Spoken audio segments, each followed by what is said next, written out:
하나님 말씀은 고린도전서 10장 23절에서 11장 1절까지 말씀입니다.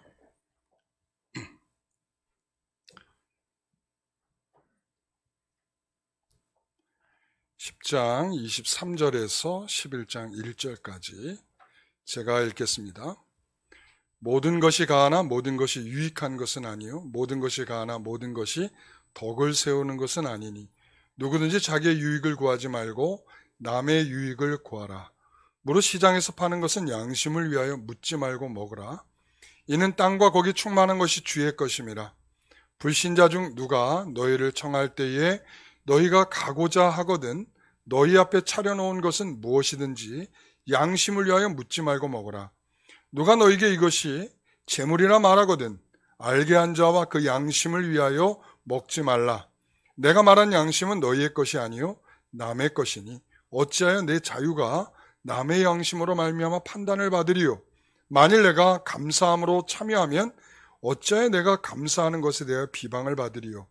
그런즉 너희가 먹든지 마시든지 무엇을 하든지 다 하나님의 영광을 위하여 하라. 유대인에게나 헬라인에게나 하나님의 교회나 거치는 자가 되지 말고 나와 같이 모든 일에 모든 사람을 기쁘게 하여 자신의 유익을 구하지 아니하고 많은 사람의 유익을 구하여 그들로 구원을 받게 하라. 내가 그리스도를 본받는 자가 된 것 같이 너희는 나를 본받는 자가 되라. 아멘. 고린도전서 50번째 덕의 원리로 하라 라고 하는 제목으로 말씀을 함께 나누겠습니다. 우리 추석 명절을 지내면서 맛있는 거 많이 드셨어요? 얼굴빛이 좋아진 거 보니까 맛있는 거 많이들 드신 것 같아요. 저도 좀 주시지. 자, 이제 이 8장부터 시작해서 이 11장 1절까지는 우상의 제물에 관하여 라고 하는 그러한 큰 타이틀이 붙어 있습니다. 그러니까 우상의 제물에 관하여 어떠한 것인가? 이제 그 앞에 이것을 먹어야 하는 건가, 먹지 말아야 하는 것인가? 그런 문제들에 대해서 오랜 시간 동안 우리가 함께 나누었습니다. 자, 그럴 때에 우리가 가장 중요한 원리가 뭐냐라고 말하면 덕의 원리다라는 것입니다. 우리가 이전에도 한번 말씀드렸죠. 8장 1절을 이야기할 때도 제가 말씀드리지 않았습니까? 덕의 원리로 해야 된다. 덕의 원리. 이 왜 우상의 제단에 참여하고 우상 제물을 먹느냐? 라고 할 때 이 지식과 자유라는 것으로 자신이 하고 싶은 것을 하는 경우들이 있어요. 이런 사람들은 절제라는 것에 대한 이해가 잘 없는 거죠. 우리가 다른 사람의 유익을 생각하면서 다른 사람의 실족함을 생각하면서 내가 여기서 먹지 않아야 되는구나 라는 생각을 하지 못한다는 것이죠. 이런 사람들은, 이 절제가 없는 사람들은 뭐가 없다? 상급이 없다 이랬습니다. 사도 바울이 왜 참느냐? 왜 견디느냐? 왜 포기하느냐? 왜 절제하느냐? 자신의 자유, 권리, 지식 왜 포기하느냐? 이렇게 물으면 상급을 위해서다 그렇게 표현하고 있죠. 우리 이스라엘 백성들이 가나안을 지나면서 몽땅 다 광야에서 죽지 않았습니까? 그들을 가리켜서 예를 들었어요. 그들의 예를 들어서 이들에게 있어서 뭐가 없다? 상급이 없다. 구원에 실패한 것은 아니지만 이들에 대해서는 상급이 없다. 그렇게 설명을 하죠. 그러면서 제가 지난주에 우상 숭배를 피하라. 그 실체를 말한다 하면서 세 가지를 말씀을 드렸죠. 이 만족이 없는 것에서 나오는 모든 행위가 우상 숭배고, 그리고 구별된 우리 성도들의 그런 법칙들을 깨는 것이 우상 숭배고, 그리고 귀신을 섬기는 것이 우상 숭배다. 이렇게 말씀을 드렸어요. 자, 그런 차원에서 바울은 우상의 제물을 먹지 말라 이렇게 말했습니다. 우상의 제물을 먹지 말라. 그런데 이제 오늘은 재미나죠. 먹으라 그렇게 말하고 있어요. 25절, 27절 같이 한번 보겠습니다. 무릇 시장에서 파는 것은 양심을 위하여 묻지 말고 먹으라. 27절, 불신자 중 누가 너희를 청할 때에 너희가 가고자 하거든 너희 앞에 차려놓은 것은 무엇이든지 양심을 위하여 묻지 말고 먹으라 그랬습니다. 둘 다 공통적인 특징은 뭡니까? 우상의 제물이죠. 원래 우상의 제물입니다. 이게 모든 유통은, 고기에 대한 유통은 전부 다 국가적으로 관장을 하면서 이 제사장이 제물을 드려서 이 제물로 사용한 것을 이제 유통시킨단 말이에요. 시장에 파는 것이죠. 그러니까 시장에 나온 모든 고기들은 다 뭐에게 드려졌던 거예요? 우상에게 드려졌던 거죠. 자, 그러면 그것을 사가지고 와서 식탁에서 음식을 했어요. 그 역시도 뭐예요? 그거 역시도 우상의 제물이겠죠. 자, 이것은 굉장한 상식적인 이야기가 될 것입니다. 자, 그럼 이게 뭐냐 이거예요.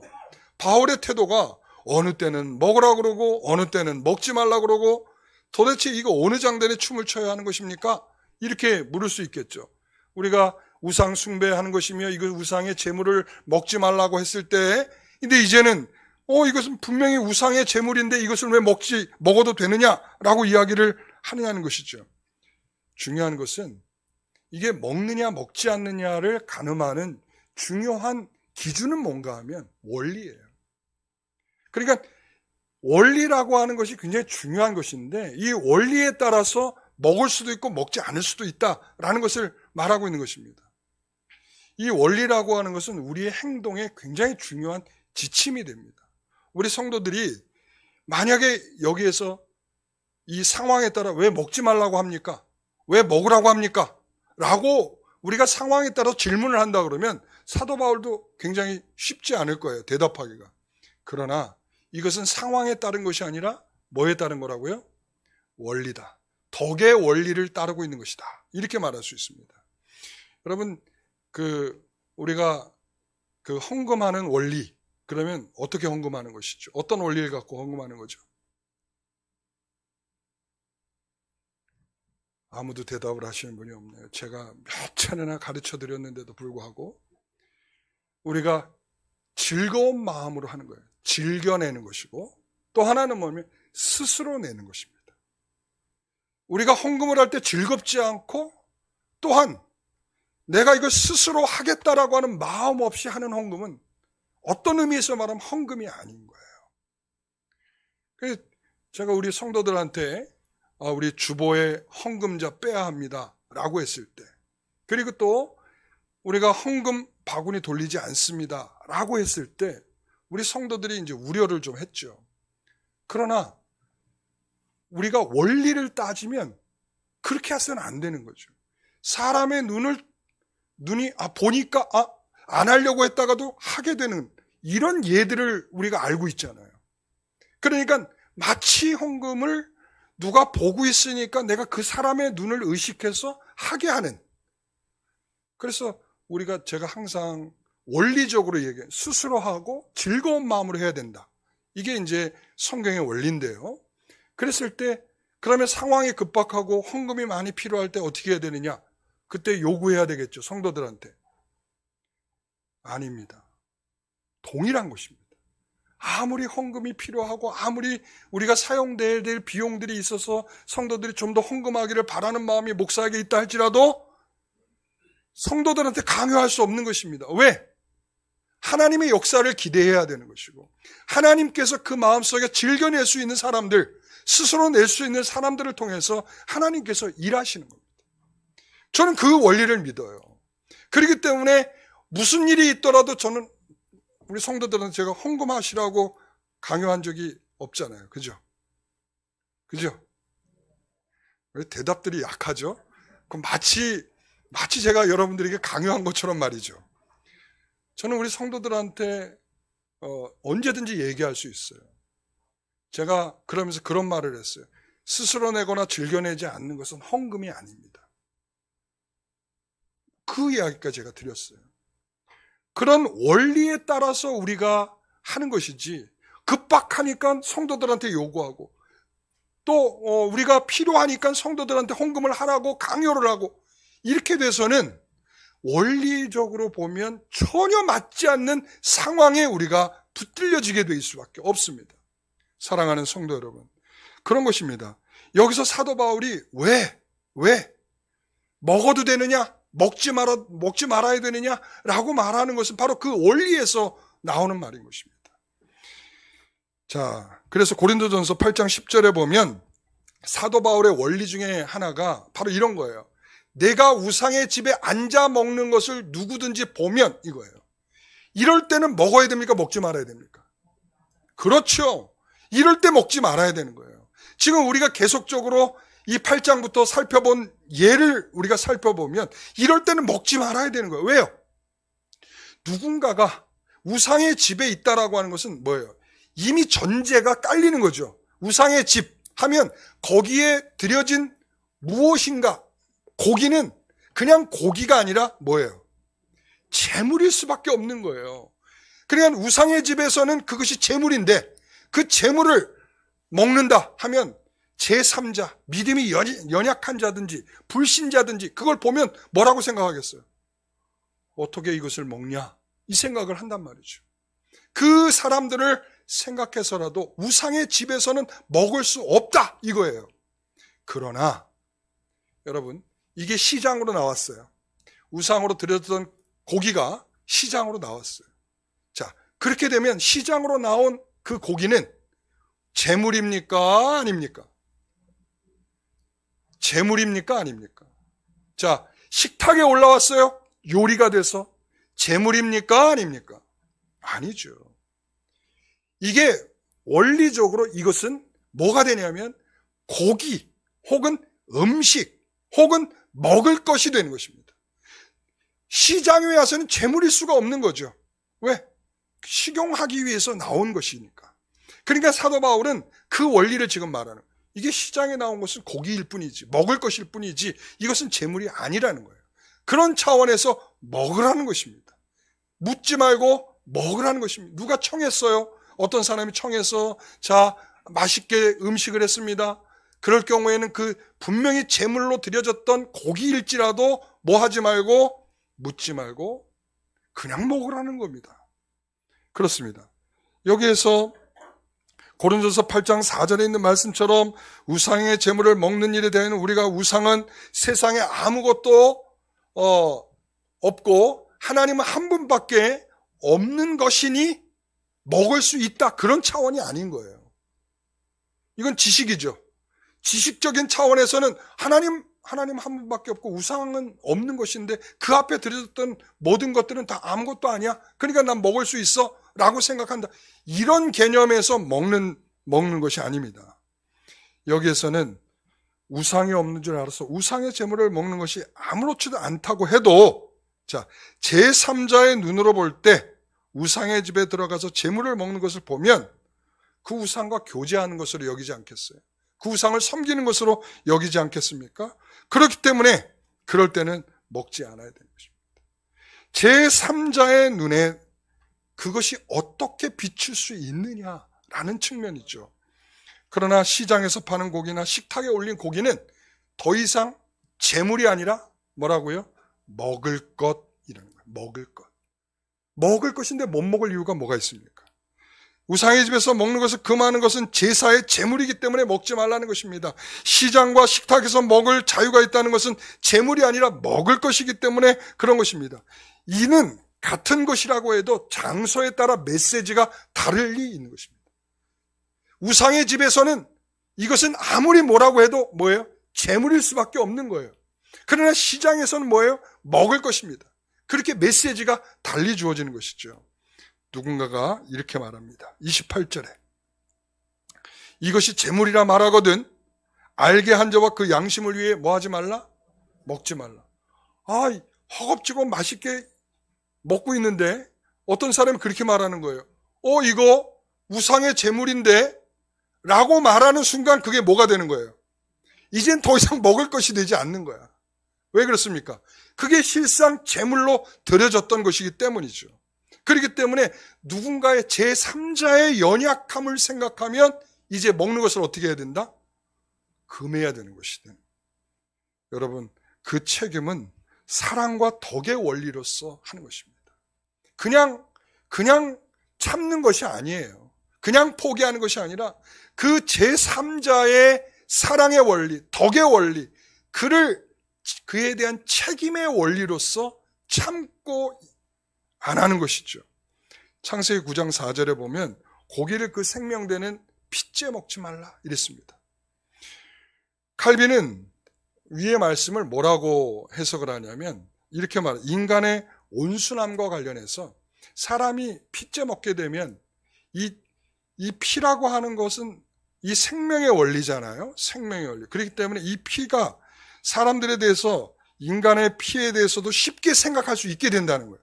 그러니까 한 인간이 다른 인간에게 폭력을 가하는 것을 쉽게 여길 수 있는 인간성이 된다는 것이죠. 그래서 인간의 폭력성을 누그러뜨리고 온순함을 습관화시키기 위해서 하나님께서는 고기를 핏째 먹지 말라 이렇게 명하셨다라고 이야기를 합니다. 자, 그러면 제가 이렇게 말할 수 있습니다. 어떤 성도가 그러는 거예요. 어떤 사람이 그러는 거예요. 여러분, 목사님 선지국 왜 드십니까? 선지국 맛있잖아요, 그죠? 예, 선지국 이게 뭐예요? 선지는 피 덩어리죠. 그러니까 선지국을 왜 드십니까? 분명히 창세기에 그렇게 말씀하지 않았습니까? 고기는 핏째 먹지 말라 그렇게 말하지 않았습니까? 이제 그 순간부터 저는 이제 못 먹는 거예요. 왜 그렇습니까? 덕의 원리예요. 그리고 그 사람이 실족하게 될 것에 대한 책임의 원리죠. 제3자의 사람이 유익하게 해야 할 책임이 나한테 있기 때문에 우리 모두는 거기에 대한 책임의 원리로서 덕의 원리를 가지고 있어야 되는 거죠. 지금 사도 바울이 그런 측면에서 먹어도 된다, 먹지 않아도 된다 이렇게 말하고 있는 것입니다. 그래서 32절에 하나님의 교회나 거치는 자가 되지 말고 33절에 모든 사람을 기쁘게 하여 자신의 유익을 구하지 아니하고 많은 사람의 유익을 구하여 그들로 구원에 이르게 하기 위해 거치는 것이 되지 않고 이것이 하나님께 기쁨이 되고 어떤 사람들에게 기쁨이 되어서 어떤 사람의 유익을 위한 측면에서 이것을 금해야 된다 이렇게 말하는 것이죠. 여러분 생각해 보십시오. 어떤 사람에게 구원의 문제까지 혼돈을 일으킬 수 있을 만한 그런 것이라면 우리의 모든 자유, 우리의 모든 권리, 우리의 지식은 뭐 해야 되는 것입니까? 포기해야 하는 것입니다. 이게 바로 남을 유익하기 위한 책임의 원리인 것입니다. 어떤 원리라고요? 남의 유익을 위한 책임의 원리. 그게 바로 덕의 원리라는 것입니다. 덕의 원리는 남의 유익을 위한 책임의 원리입니다. 자, 또 다른 측면에서 생각해 보도록 하겠습니다. 28절에서 30절까지 같이 한번 읽어봅니다.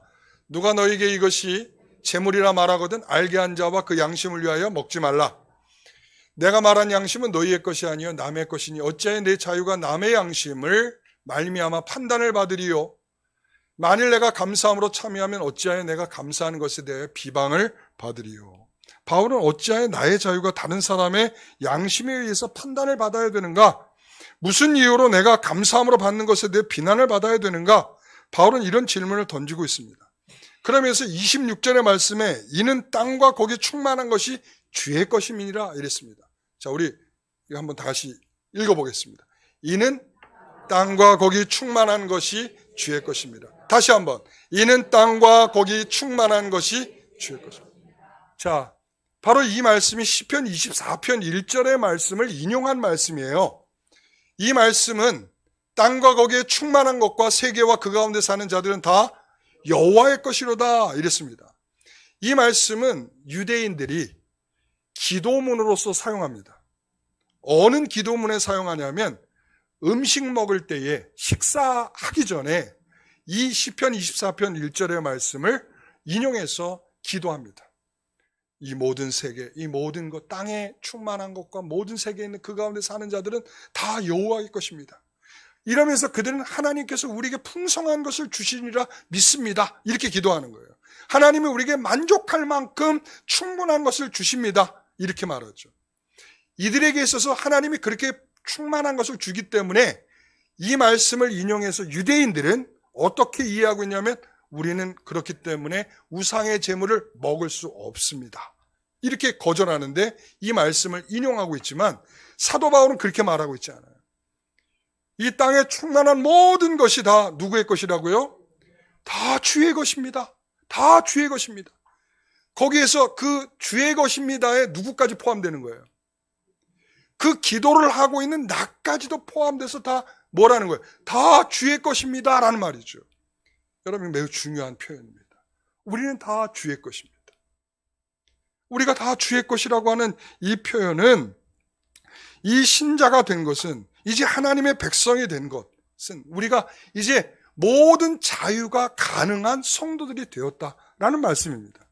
땅과 거기에 충만한 것이 하나님의 것이니 무엇을 먹느냐, 우상의 제물인가, 그런 차원에서가 아니라 그 주인이신 하나님 안에서 나는 누구인가에 대한 문제로 접근이 되는 것입니다. 나는 누구인가? 여러분, 나는 누구입니까? 나는 하나님의 백성입니다. 나는 하나님의 자녀입니다.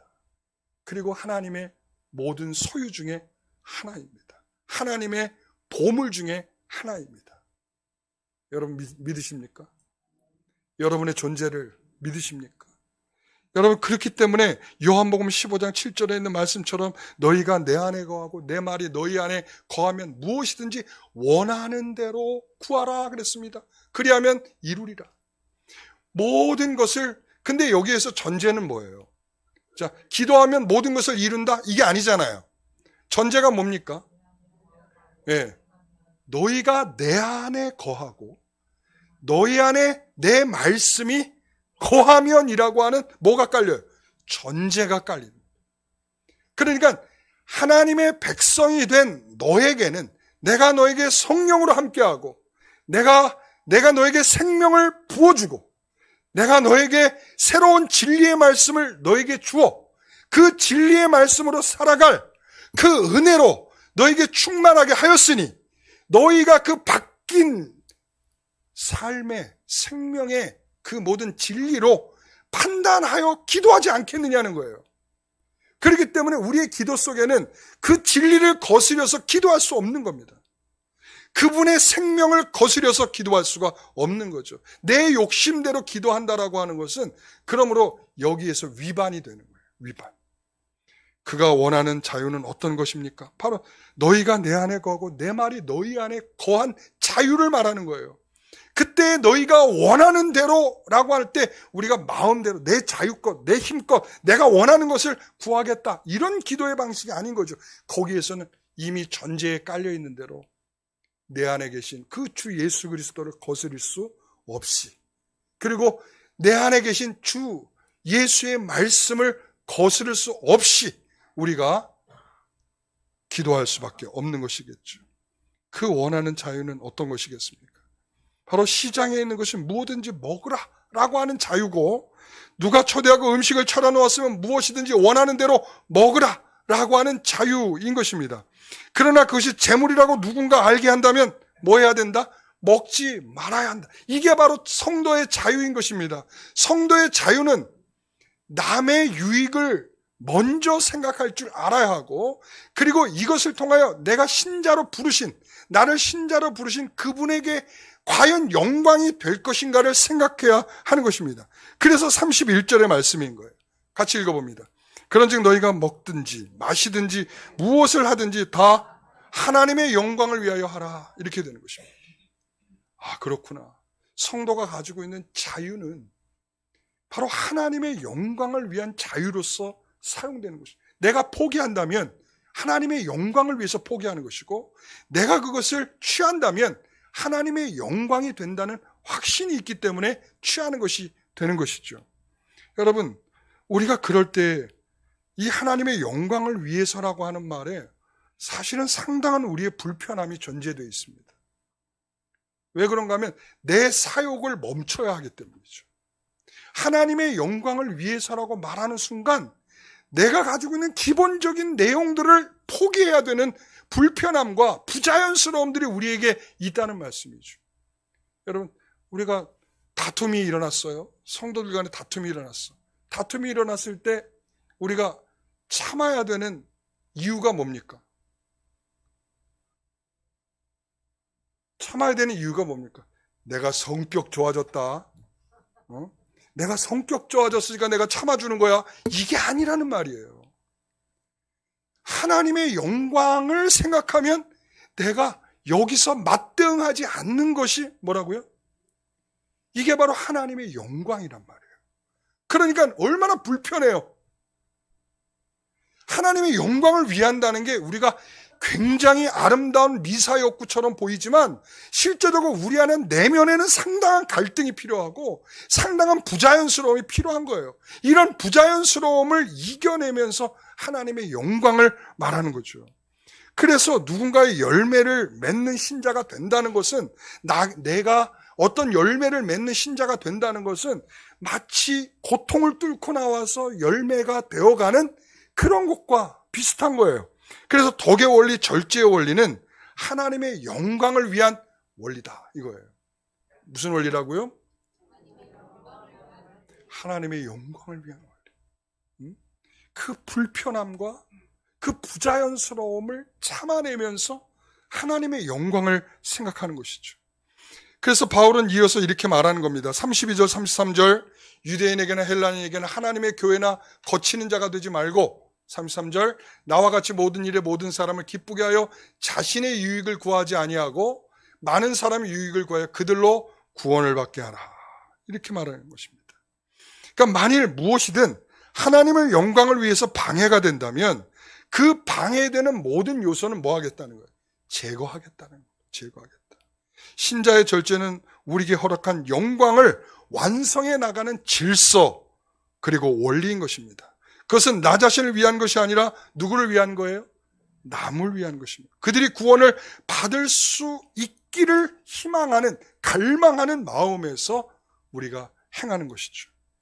여러분, 땅과 거기에 모든 충만한 것의 주인이신 하나님께서 나를 어떤 사람을 부르셨어요? 하나님의 영광을 위하여 살아갈 수 있는 원리를 가진 사람으로서 우리를 부르신 거 아니겠습니까? 여러분, 우리가 화초를 보면 어떤 식물은 물을 되게 좋아하는 식물이 있어요. 그렇죠? 그러나 어떤 식물은 물을 싫어하는 성질을 갖고 있는 식물도 있어요. 근데 여러분 생각해 보세요. 아, 얘야 잘 자라라 그러면서 상관없이 나는 상관없이 물을 다 줄 거야. 응? 이렇게 되면 어떻게 되겠습니까? 물을 좋아하는 것은 좋겠죠. 매일 물 주면 좋아하겠죠. 그러나 물을 싫어하는 식물은 어떻게 되겠습니까? 다 뿌리가 썩으면서 죽게 돼 있습니다. 절제라는 것은 바로 이렇게 사용된 것입니다. 뭔가가 살리고 뭔가를 생명 있게 하기 위한 일로서 우리에게 절제라는 것이 덕의 원리로서 필요한 이유가 바로 거기에 있는 것입니다. 그래서 적당한 절제가 그 식물을 키우는 방식이듯이 우리를 자라게 하는 방식이 덕의 원리, 절제의 원리인 것입니다. 그러면서 이제 이 11장 1절로서 이 모든 말씀의 이제 결론을 지금까지 8장부터 시작해서 11장 1절까지의 이 결론을 이렇게 맺고 있습니다. 같이 읽어봅니다. 내가 그리스도를 본받는 자 된 것 같이 너희는 나를 본받는 자가 되라. 여기서 사도 바울이 뭐라고 말하냐면 나도 애쓰고 있다 이 말하고 있는 거예요. 내가 애쓰고 있다. 내가 애쓰고 있는 것은 뭔가 하면 내가 그리스도를 본받는 자 같이 된 것 같이 라고 하는 애를 쓰고 있다. 그러므로 너희도 어떻게 하라? 나를 본받는 자가 되라. 이랬습니다. 우리 굉장히 이런 말이 이 초대교회 때는 굉장히 좀 낯설지 않은 표현이었던 것 같아요. 초대교회 때는. 우리 히브리서 13장 말씀에도 보면 지도자들이 보여준 본을 따르라 이렇게 되어 있죠. 그러니까 그들이 보여준 실제적인 아름다운 본을 따라가는 것은 매우 신앙인으로서 필요한 덕목인 것 같아요. 그래서 항상 제가 그런 이야기를 하죠. 지난주도 제가 그런 이야기를 했죠. 어떤 성도의 좋은 예가 있다면 우리는 이렇게 얘기할 수 있습니다. 자, 저 성도를 보십시오. 저 성도의 아름다움을 우리가 따라가면 될 것입니다. 이렇게 얘기할 수 있겠죠. 그래서 우리가 책임 있는 성도들이 돼야 될 이유 중에 하나가 거기 있는 것입니다. 좋은 본을 따르라는 것입니다. 근데 그 본은 누구를 따르는 것이 되어야 하냐면 예수 그리스도를 따르는 것이 되어야 되겠죠. 여러분, 바울은 하나님의 영광이라는 의미에서 누군가가 넘어지지 않게 하는 일을 생각하면서 누군가가 넘어지는 것을 피하기 위하여 자신의 권리를 포기함으로 많은 사람을 구원하기 위한 갈망함을 갖고 있었습니다. 그런 차원에서 바울은 자신이 그리스도를 본받는 것 같이 너희도 나를 본받으라고 말합니다. 자, 로마서 15장 1절에 3절의 말씀을 보면 믿음이 강한 우리는 마땅히 믿음이 약한 자의 약점을 담당하고 자기를 기쁘게 하지 아니할 것이라. 이게 자기를 기쁘지 아니하게 하시는 주님의 본을 따르는 거예요. 자, 그 다음에 2절. 우리 각 사람이 이웃을 기쁘게 하신 선을 이루고 덕을 세우도록 할지니라. 3절. 그리스도께서 자기를 기쁘게 하지 아니하셨나니 기록된 바 주를 비방하는 자들의 비방이 내게 미쳤나이다 함과 같으니라. 바울의 덕의 원리는 예수님의 본받는 것에서 나온 것입니다. 예수님께서는 어떤 본을 보이셨습니까? 자신을 비우셨잖아요. 빌립보서 2장의 말씀에 따르면 자신을 비웠다고 그랬어요. 자신을 비우는 게 뭐겠어요? 내가 가지고 있는 모든 자존심을 다 내려놓고, 우리 인간적인 표현이라고, 내가 가지고 있는 자존심을 다 내려놓고, 그리고는 뭐가 됐다고 그랬어요? 종이 되셨다고 하셨죠. 그리고는 십자가 위에서 죽을 때까지 순종하셨다 이렇게 말씀하고 있어요. 바울은 이렇게 자신의 자존심을 깨고 자신을 비운 그 일이 많은 사람의 구원을 위해서 자신의 권리를 행하신 주님을 따르고자 하는 몸부림이었다라고 말하고 있는 것입니다. 우리는 그런 차원에서 주님을 따르는 자의 본을 보여야 할 책임이 우리에게 있는 것입니다. 이게 바로 하나님의 영광을 위한 것입니다. 그래서 우리는 우리의 가치와 우리가 가치를 갖고 있는 이 가치와 다른 삶을 사는 것에 대한 불편함이 있어야 됩니다. 그런데 우리가 가지고 있는 내용과 달리 살아가고 있음에도 불구하고 우리는 불편함이 잘 없어요. 사도 바울은 바울의 시대에도 그것이 고민이었던 것입니다. 바울은 이렇게 진리가 이렇고 주의 말씀이 이런데 너희들이 이렇게 되지 못한 것에 대해서 꾸짖고 권면하고 책망하고 있지 않습니까? 그것은 너희들이 가지고 있던 원리와 다르게 살고 있는 것에 대한 이야기죠. 오늘 우리는 우리에게도 고민이 있다면 바로 그것입니다. 우리가 예수를 믿는 자로서 예수의 본을 따르는 것에 대해 익숙하지가 않아요. 하나님의 영광을 위하여 산다고 하면서도 영광을 위해 사는 것에 대해 익숙하지가 않아요. 말로는 우리는 예수님을 따라간다. 예수님의 제자다. 하나님의 영광을 위해 산다. 우리는 입버릇처럼 이 말을 하고 있지만 실제적으로 그것과 달리 살고 있음에도 불구하고 다 그런 거죠. 뭐. 말씀은 그러하지만 그거 다 우리 못하는 거 아닙니까? 라고 굉장히 당당한 우리들의 자세가 있죠. 여러분, 우리가 하나님의 영광을 위해 사는 것을 실패한다고 하더라도 우리가 그리스도를 본받는 삶, 성령의 도움을 받고 사는 삶을 포기해서는 안 되는 것입니다. 우리는 하나님의 영광의 원리를 가진 중생한 성도들입니다. 우리는 우리가 가진 진리, 내 안에 계신 그리스도, 그리고 내 안에 있는 진리의 말씀을 따라서 살아가는 자들이 되어야 할 것입니다. 제가 이제 오늘날 우리 성도들에게 드리는 이 덕의 원리의 미숙함에 관해서 마지막 결론적으로 이런 이야기를 좀 드리고 싶어요. 우리가 가장 미숙한 게 뭔가? 덕의 원리에서 가장 미숙한 게 뭔가? 제3자를 생각하지 못하는, 책임 있게 감당하지 못하는, 하나님께 영광이 되지 못하는 원리로서 공통적으로 나타나는 미숙함이 우리에게 뭔가? 라고 이야기를 하면 저는 굉장히 1번으로 말할 수 있는 게 우리의 말이다 라고 저는 얘기할 수 있을 것 같아요. 여러분, 말이라고 하는 것은 제3자에게 굉장히 상처가 될 수도 있고, 그리고 말이라고 하는 것은 어떤 사람이 굉장한 실망감과 실족함을 가져올 수도 있습니다. 우리가 제3자에 대한 책임 있는 원리로서 우리가 말에 대한 것을 우리가 좀 더 생각할 줄 알아야 됩니다. 내 입을 가지고 있는데 내가 무슨 말을 한다고 해서 뭐가 문제인가? 이런 생각을 할 수 있죠. 여러분, 내가 입이 속된 말로 내가 입이 뚫렸다고 해서 다 말인가? 여러분, 그렇지 않죠. 우리가 말이라고 하는 것은 굉장히 중요한 의미가 있는 것입니다. 다른 사람에게 상처에 조금도 공감하지 못하는 자유는 더 이상 자유가 아닙니다. 우리가 말하다가 멈추게 되는 중요한 이유는 뭐냐면 저 사람이 이 말을 소화할 수 없는 그러한 공감이 있어야만 멈출 수 있는 거예요. 저 사람이 상처받을 줄 모른다고 나는 그냥 무조건 내가 하고 싶은 방향으로 밀고 가는 거죠. 저거 틀린 거니까 내가 말하는 거야. 나는 절대 틀린 말은 안 해. 나 원래 절대 틀린 말은 안 하는 사람이야. 나는 목에 칼이 들어와도 틀린 말은 안 하는 사람이야. 라고 하면서 끝까지 저 사람이 받을 상처를 전혀 고민하지 않는 것. 이거 굉장히 덕의 원리로 보면 굉장히 미숙한 것입니다.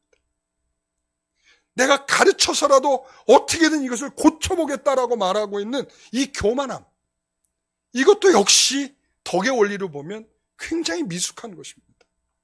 사랑하는 성도 여러분, 우리가 정말 이 덕의 원리로 살아갈 때 우리가 제3자의 눈치를 보자, 이게 아닙니다. 그 사람의 생명도 하나님께서 존귀하게 보실 것이며 그 사람이 실족하는 것을 하나님이 기뻐하지 않기 때문에 내가 그 사람의 생명을 책임져야 할 그러한 먼저 된 자로서의 책임이 있다는 거죠. 그렇기 때문에 우리는 그 책임의 원리, 그리고 또한 하나님께 영광을 돌리는 원리로부터 벗어날 수 없기 때문에 우리는 먼저 말에 대한 실수가 없는 자가 참으로 귀한 것입니다. 우리가 성숙함에 가기 위해서는 말의 실수가 적어야 합니다. 우리 한 주간 동안 실천합시다. 뭘 실천해요? 말의 실수가 없도록. 내가 이렇게 말하면 저 사람이 얼마나 마음에 상처가 될 것인가? 얼마나 아플 것인가? 그래서 말을 바꿔야 되는 거죠. 어떤 말을 해야 되겠어요? 위로가 되고 사랑이 있고 그리고 말 들으면 기분 좋은 말. 아까 누가 딱 들어오는데 그러더라고요. 목사님, 더욱 멋져지신 것 같아요. 기분이 좋더라고요. 뭐 그렇게 얘기했는데 기분 나쁠 사람이 어디 있겠어요. 그렇죠? 그러니까 설령 아니다 할지라도 눈은 퀭하고 그리고 얼굴이 뭘 저녁에 먹고 주무셨는지 얼굴이 탱탱 부었다 할지라도 그래도 목사님 오늘 얼굴이 참 좋아 보이십니다. 이렇게 한마디가 저에겐 위로가 될 수 있는 거죠.